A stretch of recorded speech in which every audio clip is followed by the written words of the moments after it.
Hello everyone, welcome to our educational channel. आज हम बात करेंगे concept of gender and difference between sex and gender. देखो, gender क्या है? एक इम्पॉर्टेंट कंसेप्ट है किसमें? एजुकेशन और सोशल स्टडीज में। अगर जो हमारे टीचर्स हैं, जो टीचर्स बनने वाले हैं, क्योंकि ये एक इम्पॉर्टेंट टॉपिक है बीएड सिलेबस का, तो अगर कोई भी जो टीचर बनने वाला है उसको जेंडर की अंडरस्टैंडिंग होगी तो इससे टीचर को हेल्प होगी क्लासरूम में इक्वलिटी प्रमोट करने में। क्योंकि वो क्या है, अगर वो जेंडर समझ गया तो उसको पता है कि उसने किस तरीके से बच्चों को ट्रीट करना है, कैसे उन्हें प्रमोट करना है। तो समझते हैं कि एक्चुअल में जेंडर का मीन्स क्या होता है। Concept of gender. देखो, हमारा जेंडर क्या है? ये सोशली एंड कल्चरली कंस्ट्रक्टेड होता है। मीन्स कि जेंडर का मतलब सिर्फ मेल या फीमेल नहीं होता। जेंडर क्या है? एक सोशल एंड कल्चरल कंसेप्ट है जो बताता है कि सोसाइटी किस तरीके से लड़कों और लड़कियों से अलग अलग एक्सपेक्टेशन रखती है। फॉर एग्जाम्पल, सोसाइटी एक्सपेक्ट क्या करती है कि लड़के क्या हों? स्ट्रांग और इंडिपेंडेंट हो, और लड़कियां क्या हों? केयरिंग एंड जेंटल हो। ये एक्सपेक्टेशन बायोलॉजिकल डिफरेंस से नहीं है कि अगर जो लड़का है वही स्ट्रांग होगा, लड़की स्ट्रांग नहीं हो सकती, लड़की इंडिपेंडेंट नहीं हो सकती। तो ये जो डिफरेंस बता रहे हैं, ये बायोलॉजिकल डिफरेंस नहीं है, ये सोसाइटी के नॉर्म्स और वैल्यू से बनाते हैं। इसलिए जेंडर इज सोशली कंस्ट्रक्टेड, मतलब ये समझ के द्वारा बनाया गया है और टाइम और कल्चर के हिसाब से चेंज भी होता है। आप देख रहे हैं कि आज के टाइम पे लड़कियां भी स्ट्रांग और इंडिपेंडेंट है, पर पहले क्या होता था कि जेंडर कौन डिसाइड करता था? सोसाइटी। सोसाइटी क्या कह रही है कि ये इंडिपेंडेंट है, ये सोशल है, तो ये कौन है? मेल है। अगर ये घर के काम कर रही है तो ये कौन है? फीमेल है। पर ये क्या है? बायोलॉजिकल डिफरेंस है मेल और फीमेल। हम बात समझ रहे हैं, किस चीज को समझ रहे हैं? जेंडर को। कि जेंडर क्या होता है? कि जेंडर ये बताता है, ये जेंडर कैसे बना? Socially and culturally. जैसे हमारे कल्चर ने बताया कि लड़कियां घर का काम करती है, हमारे कल्चर में कहा जाता है कि लड़कियां डांस करती हैं, घर का काम करती हैं। तो ये चीज जो सोसाइटी ने, कल्चर ने कंस्ट्रक्ट की है, वही चीज क्या होती है? जेंडर होती है, जो अब टाइम के साथ चेंज हो रही है। Concept of sex. देखो, सेक्स क्या होता है? हमने जेंडर समझा कि जेंडर क्या है? Socially and culturally constructed concept. पर सेक्स क्या होता है? Biological difference. Biological difference means male and females. जो कैसे डिटरमाइन होता है? By chromosomes, hormones and reproductive organ. हम किसी के भी क्रोमोसोम्स, हार्मोन्स और रिप्रोडक्टिव ऑर्गन के बेसिस में बता सकते हैं कि ये मेल है या फीमेल है। ये चीज क्या होता है? ये अगर ये चीज, ये डिफरेंस बता रहा है तो हम क्या कह रहे हैं? कि हम सेक्स के बेसिस में बता रहे हैं कि ये मेल है या फीमेल है। पर जेंडर क्या होता है? Socially and culturally constructed concept है। ओके। और जो हमारा सेक्स होता है ये नेचुरल और यूनिवर्सल होता है। कि अगर हम कह रहे हैं कि ये लड़की है, इसके इतने क्योंकि लड़कियों के क्रोमोसोम्स क्या होते हैं? एक्स एक्स होते हैं। ये तो अब बायोलॉजिकल फिनोमिना है, इतना डीप में नहीं। तो ये क्या है? नेचुरल और यूनिवर्सल फिनोमिना है। हम इनके रिप्रोडक्टिव ऑर्गन जो कॉमनली सब समझते हैं, तो रिप्रोडक्टिव ऑर्गन के बेस में हम बताते हैं कि ये लड़का है या लड़की है। तो ये चीज क्या होती है? सेक्स क्या होता है? नेचुरल और यूनिवर्सल होता है। ये ऐसा नहीं कि टाइम के साथ चेंज हो रहा है, जैसे हमारा जेंडर चेंज हो रहा है।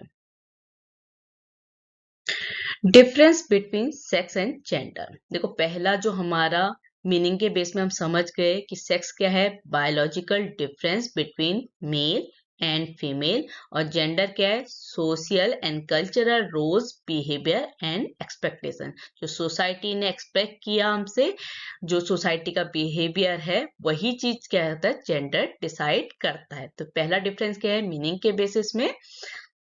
ठीक है। दूसरा जो डिफरेंस है, नेचर। जो हमारा सेक्स होता है वो नेचुरल एंड यूनिवर्सल होता है, जबकि जेंडर क्या होता है? Socially constructed and can very. Can very means क्योंकि टाइम के साथ क्या है? चेंज हो रहा है। अब अगर आप देख रहे हैं कि लड़कियां भी चांद पे जा रही है, तो हम कह सकते हैं कि जो हमारा टाइम के साथ जेंडर चेंज हो रहा है। जो सोसाइटी के नॉर्म्स हैं कि जो घर का काम करेगा वही लड़की होगी, जो बाहर जाएगा वही लड़का होगा, ये चेंज हो रहे हैं। तो हमारा जो जेंडर है वो क्या होता है, वेरी हो सकता है, चेंज हो सकता है। इसके बाद हम डिटरमाइंड बाय बेसिस के थ्रू समझते हैं। जो सेक्स है कैसे डिटरमाइन करेंगे, birth, chromosomes, hormones, reproductive organ, इनके बेसिस में हम बता सकते हैं कि ये सेक्स मेल है या फीमेल है। जेंडर क्या है, सोसाइटी, कल्चर और अपब्रिंगिंग, कैसी आपकी अपब्रिंगिंग हो रही है। मतलब अगर आपका बड़ा आपको ये कह रहा है कि आप घर का काम कर रहे हैं क्योंकि आप लड़की हैं तो आप घर का ही काम करेंगे, आप लड़के हैं तब आप बाहर जाएंगे, तो आपकी अपब्रिंगिंग इस हिसाब से हो रही है कि आपका जेंडर कौन डिसाइड कर रहा है, सोसाइटी डिसाइड कर रही है। तो कौन डिटरमाइन कर रहा है gender, society, culture, upbringing. Example से समझे अगर डिफरेंस सेक्स और जेंडर के बीच में, तो सेक्स क्या है, मेल और फीमेल। पर जेंडर में कौन कौन से होते हैं, masculine, feminine, transgender, non binary, ये सब आते हैं जेंडर में। हमारे काम बता रहा है कि हमारा जेंडर कौन सा है। सेक्स क्या है, नेचुरल और यूनिवर्सल फिनोमिना है जो चेंज नहीं हो सकता। वो रिप्रोडक्टिव हार्मोन्स, क्रोमोसोम के बेस में हमने मेल और फीमेल फिक्स कर दिए, चेंज नहीं हो सकता कि ये मेल है फीमेल है। पर जेंडर क्या है, चेंज हो सकता है, वो सोसाइटी के अकॉर्डिंग बना है। तो मस्कुलाइन कोई काम कर रहा है, लड़कों की तरह कोई काम कर रहा है तो उसका जेंडर मस्कुलाइन है। ठीक है, कोई फेमिनाइन काम कर रहा है, कोई लड़का लड़कियों की तरह एक्टिविटी कर रहा है तो फेमिनाइन है, वो जेंडर है। ठीक है, चेंज के बेसिस में समझे तो ये क्या है, यूजुअली कांट बी चेंज। आपको मैंने क्या कहा, सेक्स क्या है, नेचुरल और यूनिवर्सल। यूनिवर्सल मतलब कि ये चीज फिक्स है, ये चेंज नहीं हो सकती। ऑपरेशन के थ्रू चेंज होती है, वो एक अलग चीज है। पर ये क्या होती है, सेक्स को मतलब नेचुरल वे में ये चेंज नहीं होती है, ये फिक्स रहता है। जेंडर क्या है, can change over time and across society. अगर आप अलग अलग जाएंगे, हर एक सोसाइटी के अलग नॉर्म्स और वैल्यूज होते हैं, उनकी सोच अलग होती है, तो वो क्या होते हैं, टाइम के साथ, जगह के साथ चेंज हो सकती है। तो हमने क्या क्या डिफरेंस समझे सेक्स और जेंडर के बीच में, पहला इनके मीनिंग के बेसिस में, दूसरा इनके नेचर के बेस में, तीसरा कि कैसे डिटरमाइन होता है सेक्स और जेंडर, फोर्थ हम इनका एग्जाम्पल ले लें, फिफ्थ कि ये चेंजेस होते हैं या नहीं होते। तो अब आप समझ गए होंगे कि सेक्स क्या होता है, जेंडर क्या होता है। ठीक है, अब अगर हम कोई एग्जाम्पल ले, तो सपोज कोई लड़का क्या है, कुकिंग पसंद करता है, या कोई लड़की क्या है, क्रिकेट खेलती है, तो ये उनका जेंडर रोल है। और सोसाइटी डिसाइड करती है कि कौन सा रोल लड़के का है और कौन सा लड़की का माना जाता है। लेकिन बायोलॉजिकल दोनों ह्यूमन बींग्स हैं। देखो, हर एक, अगर हम नॉर्मल बात करें कि नहीं हम सेक्स को बोले ना जेंडर बोले, तो क्या है कि हम क्या है, ह्यूमन बींग्स हैं। अगर सेक्स जोड़ा जाए इस पे ह्यूमन में, तो क्या है, मेल और फीमेल। तो हम कह रहे हैं कि सेक्स से रिलेटेड पार्ट है, तो हम बता रहे हैं कि ये मेल है या फीमेल है। पर जो हमारा जेंडर होता है वो सोसाइटी डिसाइड करती है कि कौन सा रोल लड़के का है, कौन सा लड़की का माना जाता है, चाहे वो काम पे हो, खेलने में हो, जॉब करने में हो, किसी भी बेसिस में। तो अब अगर आपको अच्छे से समझ में आ गया होगा कि हमारा जेंडर और सेक्स क्या होता है, कंफ्यूज मत करना, दोनों चीज अलग अलग होती हैं।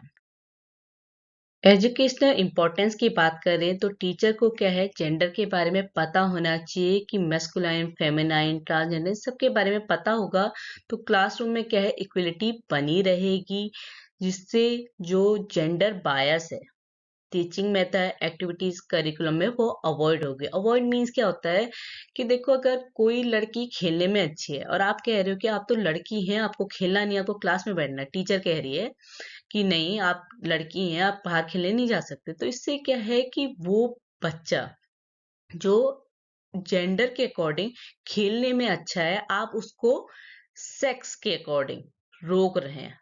ठीक है, तो उससे क्या है, जो बच्चे को अपॉर्चुनिटी है आगे बढ़ने में, वो रुक जाएगी। तो हम टीचर का काम क्या है कि वो हर बच्चे को इक्वल अपॉर्चुनिटी प्रोवाइड करे उसकी लर्निंग में। तो एजुकेशन पर्पज से टीचर को जेंडर इक्वलिटी के बारे में पता होना चाहिए, जिससे वो क्या है क्लासरूम में इक्वलिटी मेंटेन कर सके, इक्वलिटी प्रमोट कर सके। तो अभी तक हमने इस वीडियो में क्या पढ़ा कि सेक्स क्या है इज अबाउट बायोलॉजी, जबकि जेंडर क्या है is about society and culture.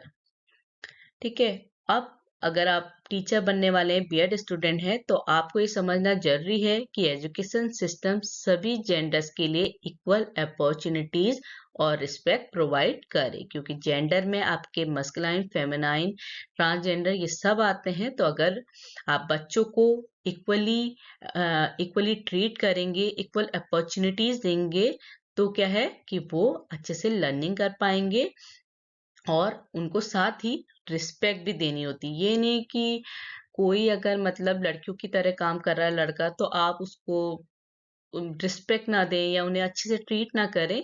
तो बीएड स्टूडेंट के लिए ये समझना जरूरी है कि हर बच्चे को इक्वल अपॉर्चुनिटीज और रिस्पेक्ट प्रोवाइड करनी है। अगर ये वीडियो हेल्पफुल लगा हो तो please like, share and subscribe करना मत भूलिएगा। Thank you for watching.